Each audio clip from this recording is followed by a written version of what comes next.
frères et sœurs, nous sommes à notre émission L'heure du miracle. Nous allons prier pour présenter ce moment au Seigneur. Seigneur, c'est une joie renouvelée pour nous d'être encore avec toi cet après-midi. Merci pour l'occasion que tu nous donnes, Seigneur, d'entendre encore ta merveilleuse voix. Merci pour cette rencontre, Seigneur.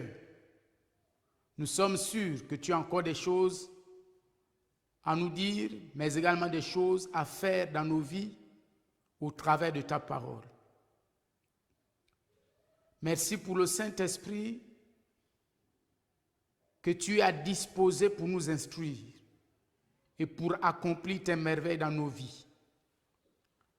Parle, tes serviteurs et tes servantes que nous sommes écoutent. Au nom de Christ Jésus, Amen. Nous allons prendre nos Bibles dans le livre du prophète Ésaïe, au chapitre 53, et nous allons lire à partir du verset 3 jusqu'au verset 6. Il était le méprisé et le rejeté des hommes, homme de douleur et sachant ce qu'est la maladie. Et nous avons comme caché nos visages devant lui, tant il était méprisé, et nous ne l'avons pas estimé. En vérité, il a porté nos maladies et il s'est chargé de nos douleurs. Et nous avons estimé qu'il était frappé, battu par Elohim et humilié. Mais il était transpercé pour nos transgressions, brisé pour nos iniquités. Le châtiment qui nous apporte la paix est tombé sur lui, et c'est par ses meurtrissures que nous avons la guérison. Nous avons tous été errants comme des brebis. Nous nous sommes détournés, chacun suivait son propre chemin, et il y avait à faire venir sur lui l'iniquité de nous tous. Opprimé et humilié, il n'a pas ouvert sa bouche. Semblable à un agneau qu'on mène à la boucherie, à une brebis muette devant celui qui l'attend, et il n'a pas ouvert sa bouche. Merci. Nous allons cet après-midi nous entretenir sur le thème « Expérimenter la guérison intérieure pour une croissance équilibrée ». En d'autres termes, nous voulons cet après-midi parler des blessures intérieures.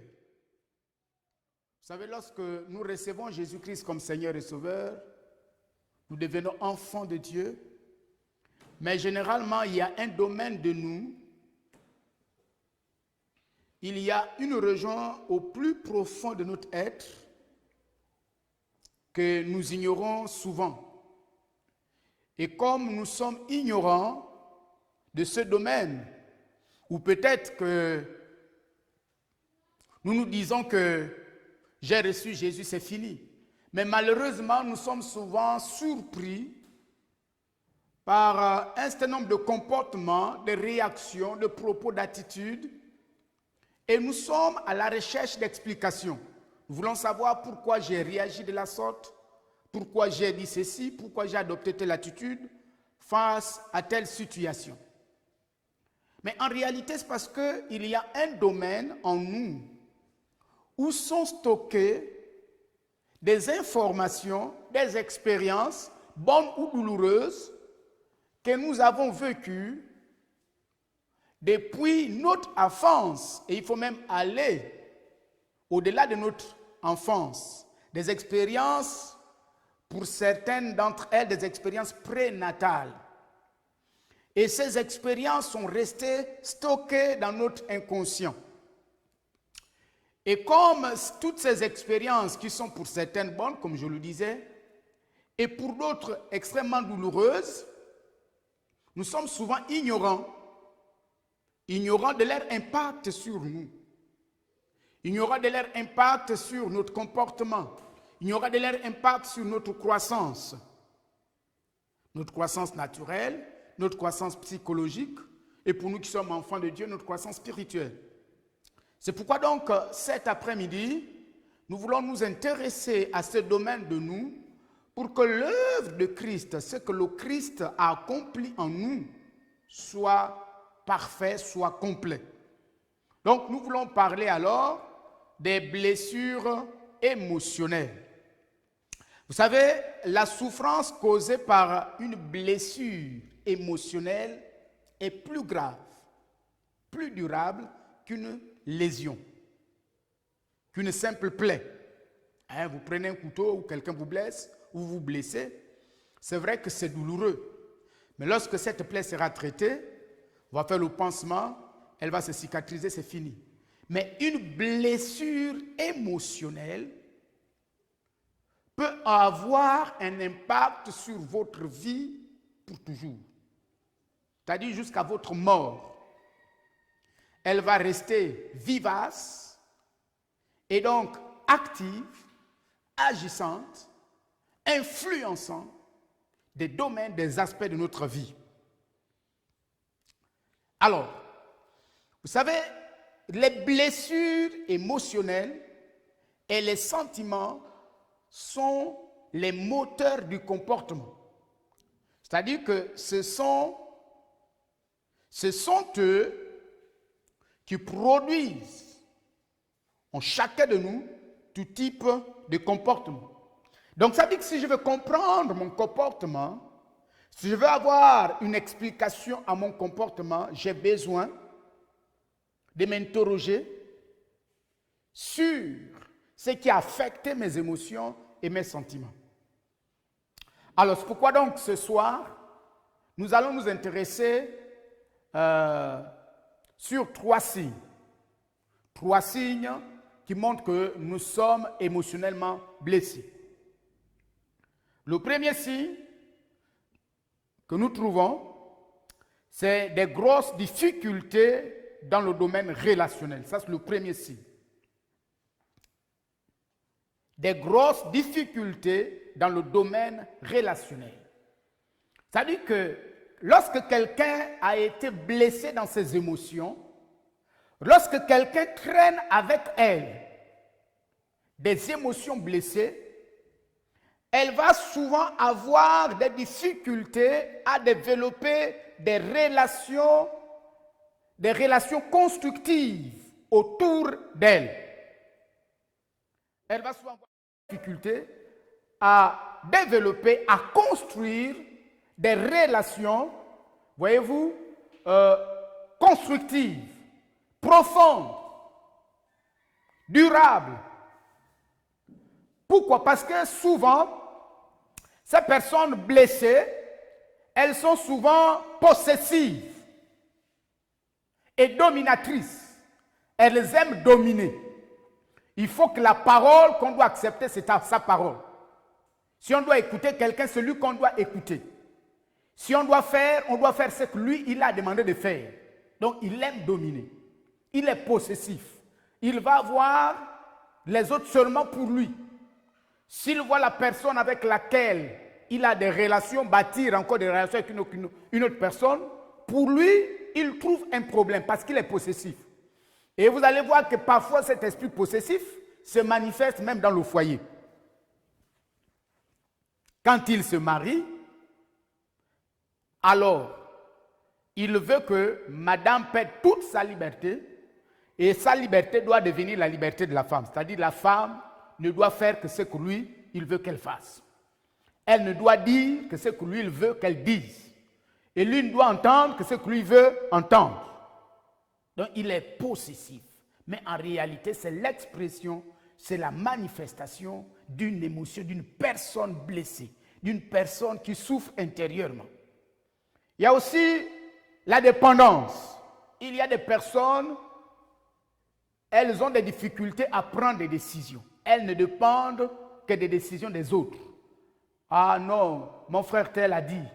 Donc parce qu'il a dit, je fais. Ah oui, la sœur telle a dit. Lui-même, il n'a pas de volonté. Il est esclave des volontés des autres. Donc, il est dans une dépendance où elle vit dans une dépendance excessive, extrême.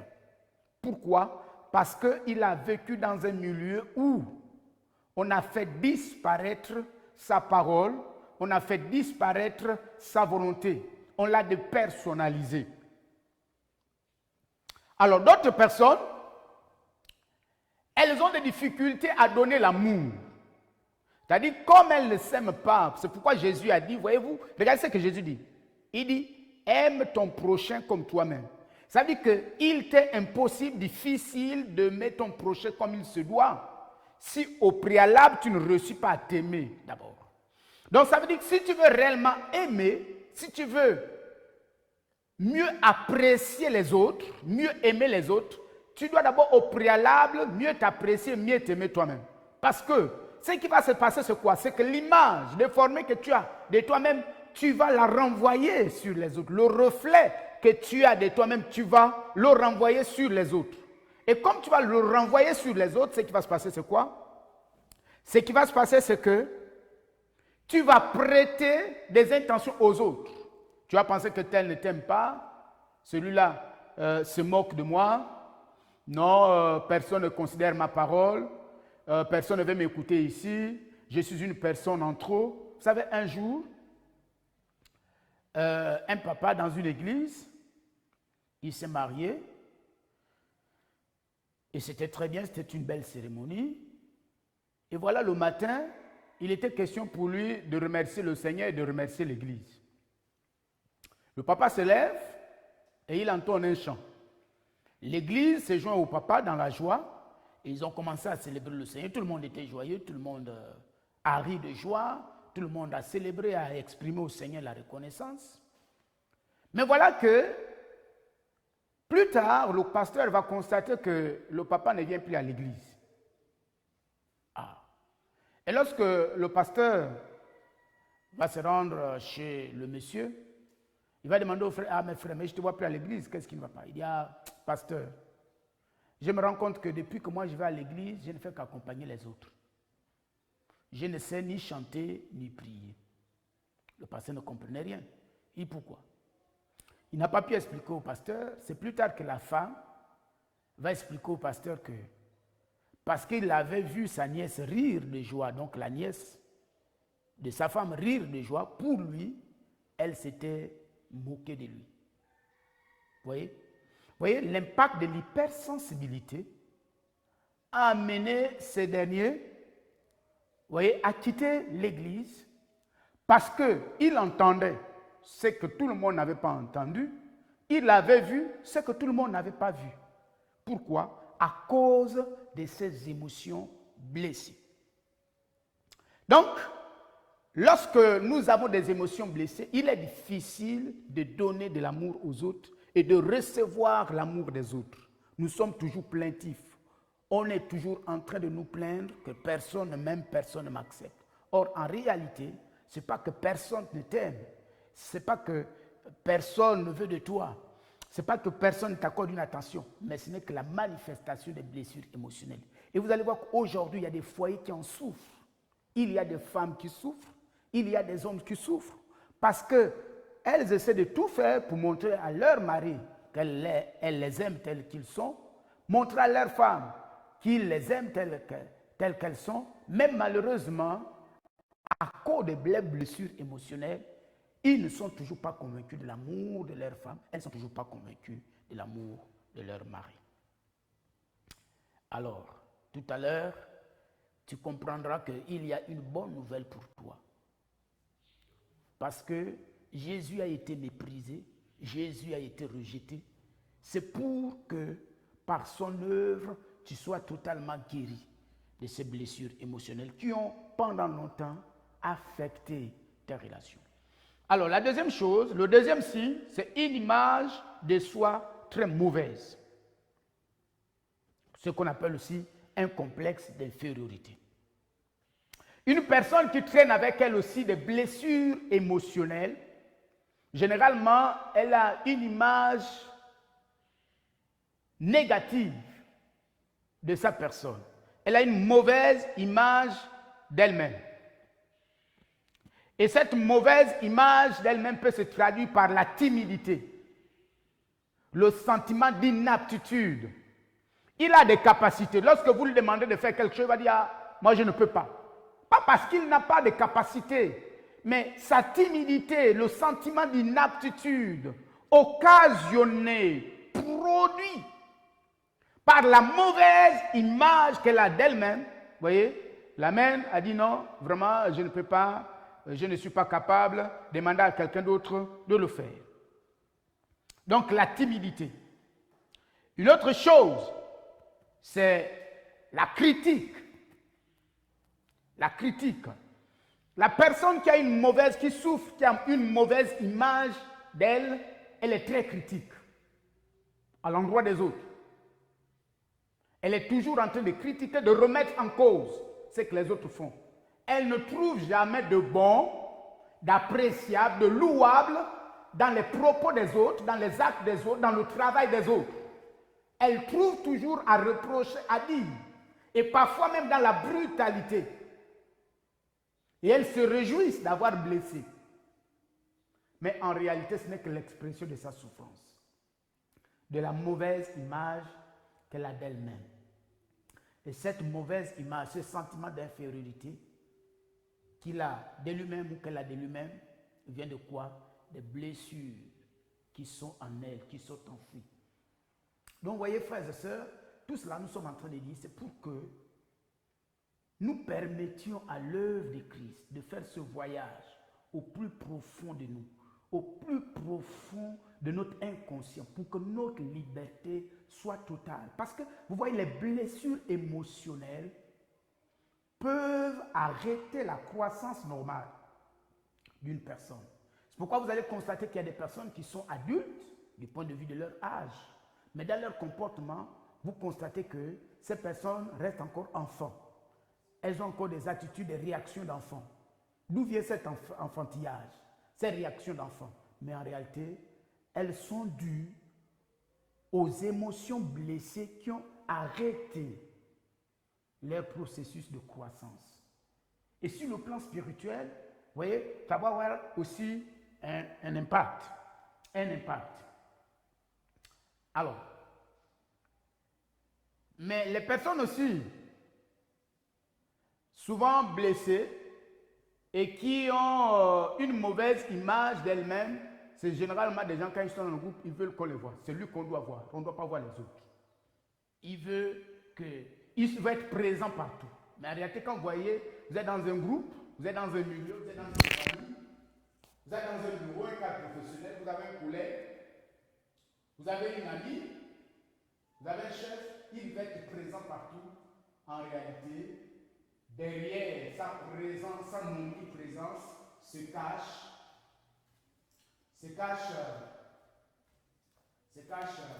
une blessure, se cache une souffrance, se cache une plaie qui est extrêmement ouverte. Et quelle est la blessure qui se cache? Quelle est la plaie qui se cache derrière cette omniprésence? Cette blessure et cette plaie n'est autre que la manifestation de ces émotions blessées. Donc ce sentiment d'infériorité l'amène pour essayer de se satisfaire à être présent partout. Il faut qu'on le voie partout, il faut qu'il soit présent partout.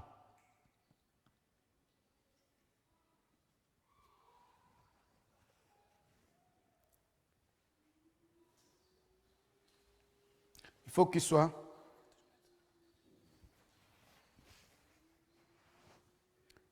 faut qu'il soit présent partout. Ça, c'est l'une des manifestations des blessures émotionnelles. Et la peur démesurée de l'erreur. C'est pourquoi ils ont souvent peur d'oser, d'engager un projet, de commencer une nouvelle vision, de commencer un nouveau défi, de se lancer dans quelque chose. Parce que leur sentiment d'infériorité crée en eux une peur démesurée de l'échec. Ils ont peur de l'échec. Ils ont peur de l'échec. Et lorsque vous demandez d'intervenir quelque part, tout ce qu'ils cherchent, c'est l'échec. Ah, je n'ai pas bien fait telle chose. Ah, il fallait que je dise telle chose. Parce qu'ils ont peur de l'échec. Ils ont peur d'oser. Mais en réalité, c'est une manifestation d'une image mauvaise, une mauvaise image de soi, une image négative de soi, c'est-à-dire un complexe d'infériorité. La troisième chose,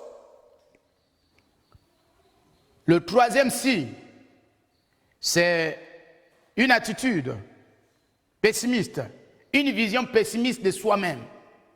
Une vision pessimiste de soi-même. Comment se manifeste cette vision pessimiste? Ça se manifeste par une attitude très négative. Pour lui, il n'y a pas de raison qu'il vive. Il ne sait pas qu'est-ce qu'il est venu chercher sur la terre. Pourquoi il est venu sur la terre? Si la mort pouvait même le frapper. Et vous allez voir que souvent, c'est des personnes qui pensent à la mort. Elles traînent avec elles un sentiment de suicide. Elles veulent se suicider. Elles veulent en finir avec leur vie. Ils disent, je vais mourir. Je vais vous laisser. Comme c'est comme ça, je vais partir. Comme vous ne voulez pas de moi, je vais mourir. Mais en réalité, cette vision pessimiste vient de quoi? Vient des émotions blessées. Alors, quelles sont les choses qui peuvent occasionner, engendrer, produire des émotions blessées, qui peuvent nous amener à être blessés émotionnellement? Alors, je parle doucement pour que vraiment ça nous donne chacun, pendant que vous êtes en train d'écouter, pendant que tu es en train d'écouter cette parole, que tu examines ta vie. Et que tu t'ouvres à l'œuvre de Christ. Que tu permettes au sang de Jésus d'aller dans les profondeurs de ton être. Qu'après cet enseignement, tu prennes les décisions que tu dis, Jésus, j'ai compris que j'ai besoin de guérison de mes émotions.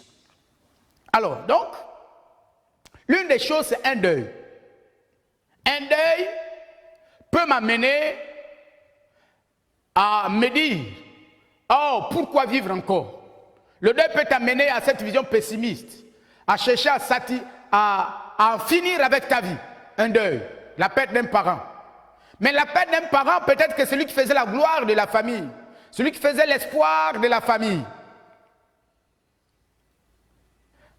Ça peut aussi t'amener à te dire, mais à te regarder négativement, avoir une mauvaise image de toi, avoir un complexe d'infériorité, parce que celui qui faisait ta fierté est parti, il n'existe plus. Et pour toi, c'est fini.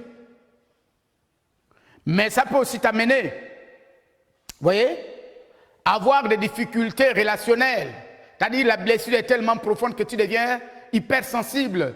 Tu deviens victime de l'hypersensibilité. Après la perte peut-être de papa, de maman, de tonton, du grand frère, de la grande sœur. Et c'était vraiment la personne clé qui t'accordait beaucoup d'attention, que tu aimais beaucoup et qui t'aimait beaucoup. Donc on te l'a enlevé brutalement. À un moment donné, tu n'arrives même plus à pardonner ni à la vie, ni à Dieu, parce que pourquoi on me l'a arraché. Et donc tu deviens irascible, hypersensible. Mais l'échec conjugal aussi. Peut-être que tu t'es marié à une femme, un homme, tu avais tout donné. Et malheureusement, tes attentes n'ont pas été satisfaites. Le mariage n'est pas allé à son terme. Où c'est que tu attendais du mariage? Ce n'est pas ce que tu vis aujourd'hui. Donc l'échec conjugal peut aussi t'amener à devenir hypersensible. Ça peut aussi t'amener à développer cet esprit de domination, cet esprit d'agressivité, mais en réalité c'est l'expression de tes émotions blessées, ou à te regarder, à te mépriser. Parce que tu te dis, mais comment les autres regardent mon foyer, comment les autres me regardent? Est-ce qu'ils m'accordent encore de la valeur? Mais il y a aussi l'échec au travail. Depuis que tu travailles, tu n'arrives pas à avancer professionnellement. Les autres avancent, mais tu es toujours là. Les autres vont en stade, tu es toujours là. Tu donnes le meilleur de toi-même, mais le fruit ne suit pas. Les autres s'accomplissent. Ils voient le fruit de leur travail, mais jusque-là, tu gagnes en âge. Tu as une femme, tu as des enfants. Mais tu constates que professionnellement, tu ne t'accomplis pas. Tu ne te réalises pas. Et finalement, tu te poses des questions. Mais finalement, pourquoi je vais au travail? Quel est vraiment le fruit de mon travail? J'ai l'impression que je tourne à rond. Ça peut aussi t'amener à être blessé intérieurement. Il y a aussi la santé. Une dame blessée parce que on l'avait diagnostiquée avec le VIH. Et à la maison, elle était devenue agressive vis-à-vis de sa mère, agressive vis-à-vis de ses sœurs, agressive vis-à-vis de ses frères, agressive même vis-à-vis de ses enfants. Parce qu'elle se dégradait le jour. Elle perdait son poids, sa beauté, tout ça. Donc, un problème de santé peut nous amener à soit à développer des difficultés relationnelles ou avoir une mauvaise image de soi ou une vision pessimiste. C'est dire, pourquoi continuer à vivre si finalement ma vie se résume en la souffrance? Vous voyez? Alors, frères et sœurs, mais j'ai une bonne nouvelle pour vous. Comment maintenant nous pouvons être guéris de ces blessures émotionnelles? Parce que si nous en parlons aujourd'hui, c'est parce que nous croyons, je suis convaincu, que l'œuvre de Christ est une œuvre achevée. Il n'y a pas un domaine de notre vie qui a été oublié par la puissance de l'œuvre de Christ. Tous les domaines de notre vie ont été pris en compte par le Christ. C'est pourquoi, voyez-vous, dans le jardin de Gethsemane, il est dit que pendant que Jésus priait, le sang de Jésus s'est transformé en grumeaux de sang. Plutôt, la sueur de Jésus s'est transformée en grumeaux de sang. Donc ça veut dire que, au lieu que la sueur sorte du corps de Jésus, c'est le sang qui sortait. Ça veut dire qu'il a vécu le niveau le plus élevé du stress. Vous savez, quand le stress, vous êtes atteint de façon extrêmement élevée par le stress, ce qui va se passer, c'est que vos pores vont s'ouvrir. Et quand vos pores vont s'ouvrir, le sang va sortir. Donc ça veut dire que si actuellement tu es victime du stress, j'ai une bonne nouvelle pour toi, c'est que Jésus, dans le jardin de Gethsemane, a également vécu le stress pour te guérir de ton stress. De plus, à la croix, Jésus a été méprisé, Jésus a été rejeté, Jésus a été abandonné, afin que toi, qui te sentais abandonné, qui te sentais méprisé, tu as certainement vécu le mépris, tu as vécu l'abandon, tu as vécu le rejet. Et tout ce rejet, tout cet abandon dont tu as été victime, ont développé, ont laissé en toi des blessures qui ont affecté tes relations avec les autres, qui ont affecté l'image que tu as de toi-même, qui ont affecté la vision que tu as de ta vie. J'ai une bonne nouvelle pour toi. C'est que lorsque Jésus a dit tout est accompli, il était en train de parler de l'accomplissement parfait de ta guérison dans le domaine de tes émotions. Qu'est-ce que tu as à faire alors?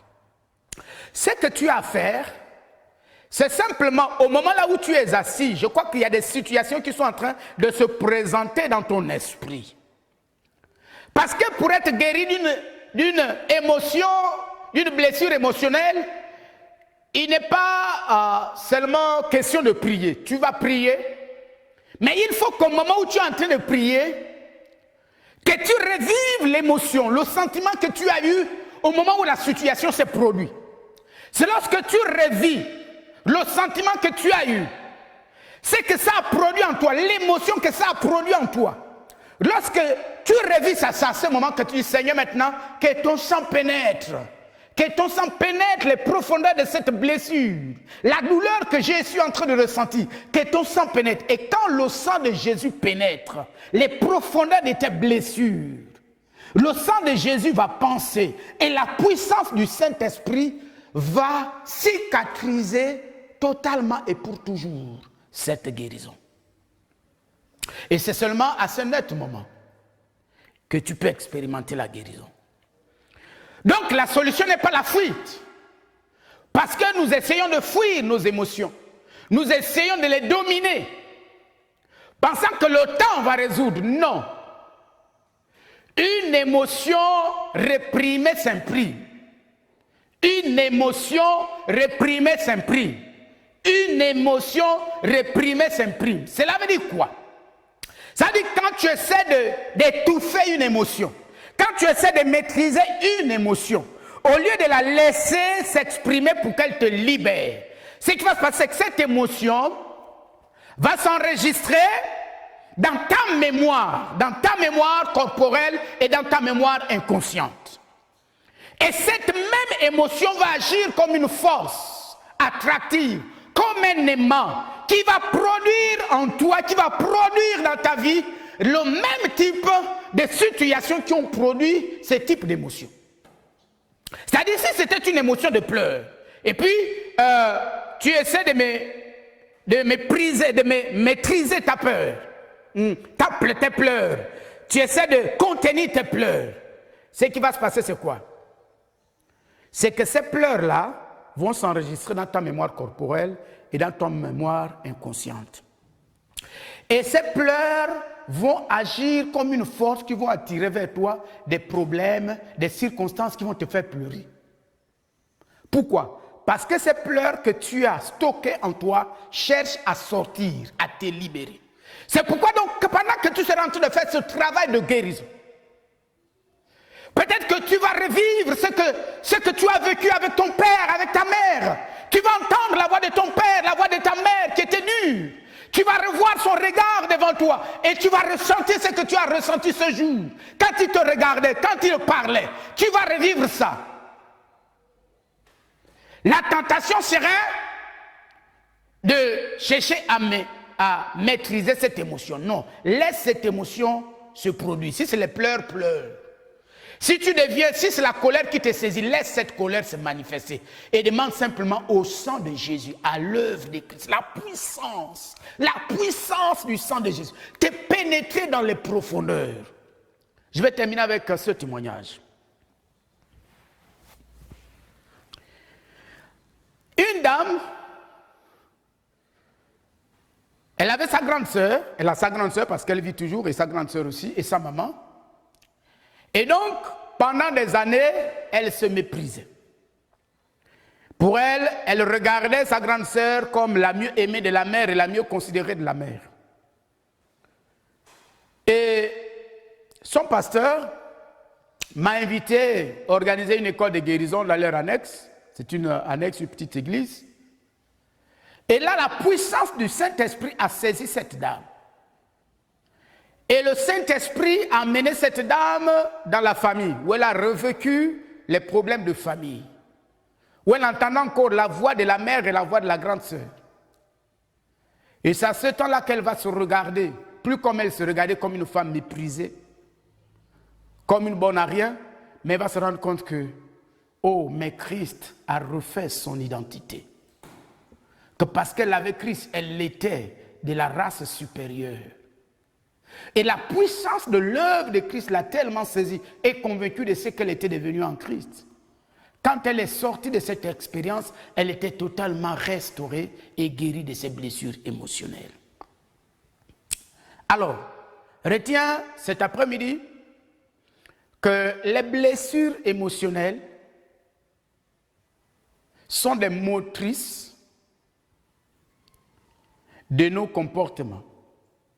C'est-à-dire que les comportements que nous observons dans nos vies aussi,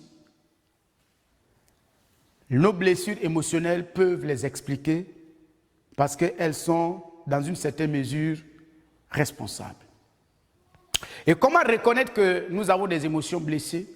La première chose, c'est que c'est la difficulté à bâtir des relations stables, profondes et durables. Et le deuxième signe, c'est la mauvaise image de soi-même, le sentiment d'infériorité, le fait d'avoir une mauvaise image de soi, c'est-à-dire c'est sous-estimer, ne pas s'aimer. Et la troisième chose, une vision pessimiste de la vie, où je n'ai pas de goût pour vivre, où tout ce que je cherche, c'est la mort.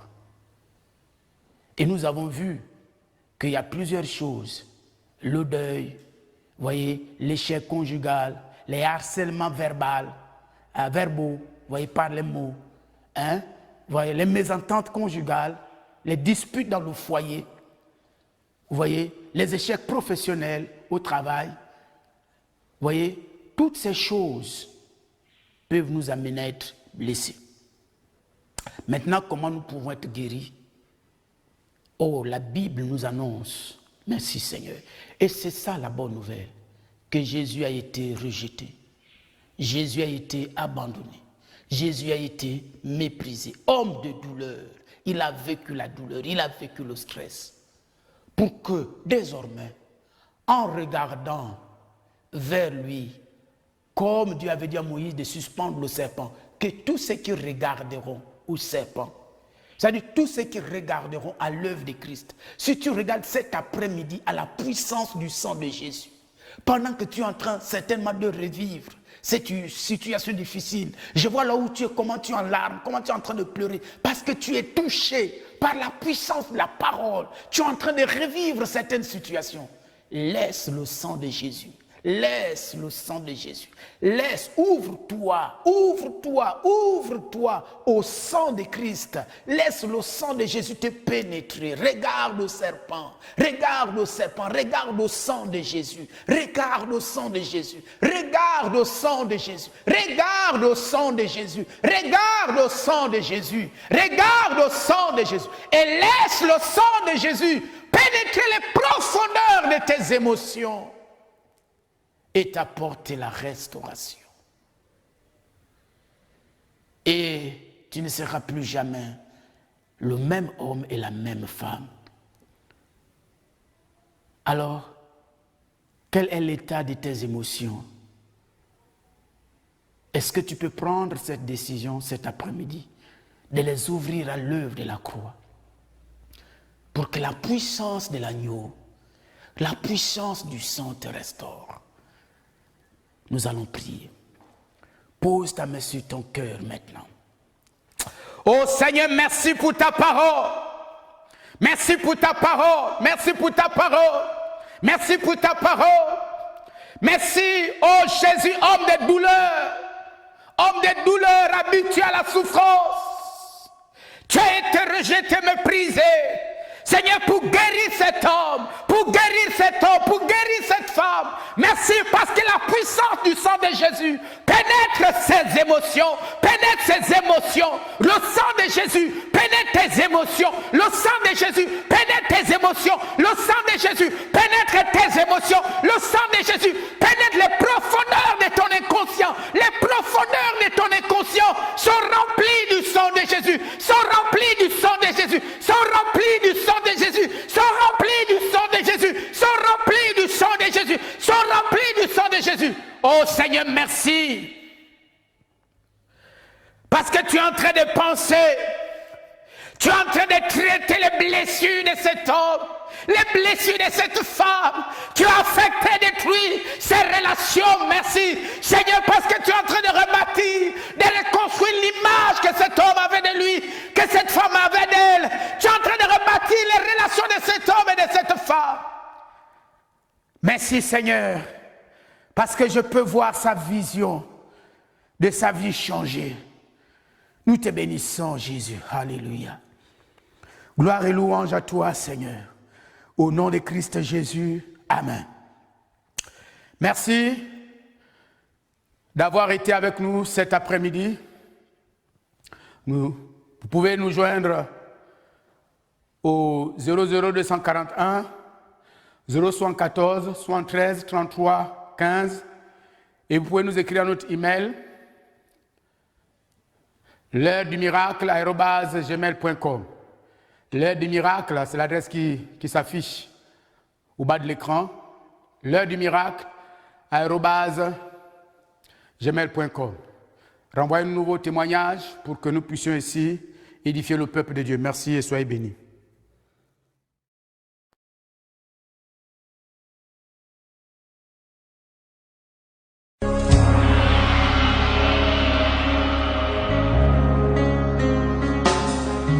Tous les anges de sa sainte